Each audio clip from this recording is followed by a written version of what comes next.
যারা আমাদের কাছ থেকে মুরগি নিয়েছেন সুস্থ, কিন্তু কয়েকদিন পর দেখা যাচ্ছে মুরগিগুলো কোতা মেরে বসে থাকছে, ঝিমাচ্ছে, খাবার খাচ্ছে না। আজকে এইসব সমস্যা নিয়ে কথা বলবো ইনশাল্লাহ। বর্তমানে খুব বেশি শীত পড়ছে। এই শীতে আসসালামু আলাইকুম, আশা করি সবাই ভালো আছেন। শীতকালীন মুরগির পরিচর্যা নিয়ে কথা বলবো আজকে।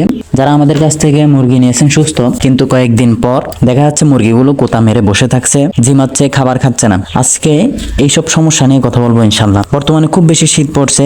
এই শীতে আমরা আমাদের ফার্মে যাতে ঠান্ডা না লাগে সেটির ব্যবস্থা করেছি। তো অনেকেই এই কনকনে শীতের মধ্যেও মুরগিকে 20 ওয়ার্ডে এলইডি লাইটের মধ্যে রাখেন মুরগিগুলোকে। এখানে এই ভুলটা আমরা করে থাকি। শীতকালে ছোট বড় সব মুরগিকে 100 ওয়াট বা 200 ওয়ার্ডের লাল লাইট দিয়ে রাখা উচিত, যাতে মুরগিগুলো সেখান থেকে তাপ নিতে পারে। এছাড়াও ওষুধ হিসেবে লাইসোবিট ও ভিটামিন চালানো যেতে পারে, যাতে মুরগির রোগ প্রতিরোধ ক্ষমতা ও শরীর গরম থাকে। মুরগিকে যদি লাল লাইট দেওয়া না হয়, তাহলে মুরগিগুলো একদিকে গুজে বসে থাকবে এবং নানা ধরনের অসুখ চলে আসতে পারে। এছাড়াও খেয়াল রাখতে হবে মুরগির লিটার বা নিচের ভুসি তুষগুলো ভিজা না থাকে, কেননা ভিজা লিটার থেকে নানা ধরনের রোগের উৎপত্তি। পাশাপাশি মুরগির পানি দৈনিক 3 থেকে 4 বার পাল্টাতে হবে। পাত্রে পানি থাকুক বা না থাকুক, শৈত্য প্রবাহ বা ঠান্ডা বাতাস থাকলে পর্দা তোলা যাবে না।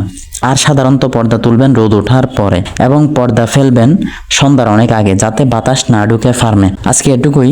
অন্য কোনো প্রশ্ন থাকলে আমাদেরকে জানাতে পারেন আমাদের কমেন্ট বক্সে। ইনশাল্লাহ আমরা যথারীতি উত্তর দেওয়ার চেষ্টা করব। দেখা হবে অন্য কোনো ভিডিওতে। ভালো থাকবেন, সুস্থ থাকবেন। আসসালামু আলাইকুম ওয়া রাহমাতুল্লাহ।